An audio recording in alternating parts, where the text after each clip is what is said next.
Good day everyone, welcome to my channel. So in this video we will talk about how to become a good person. Before we continue, I would like to say thank you so much to all my viewers, silent viewers, and supporters in my channel. Thank you for watching my videos.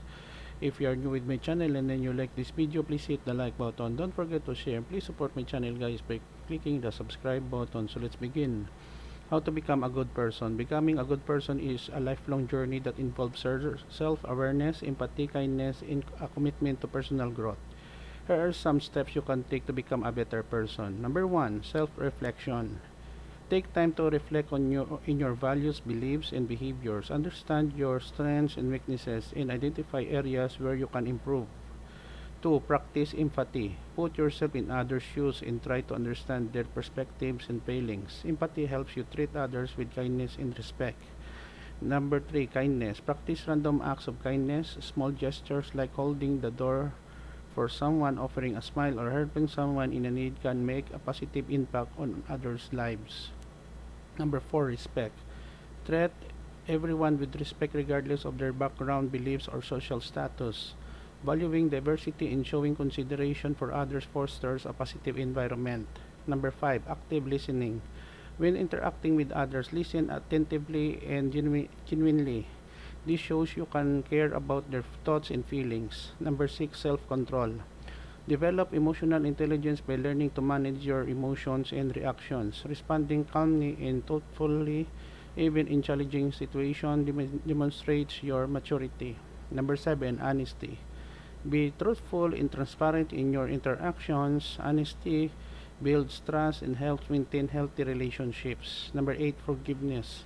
Learn to forgive others for their mistakes and also forgive yourself. Holding on to grudges can lead to negativity and hinder personal growth. Number 9, continuous learning.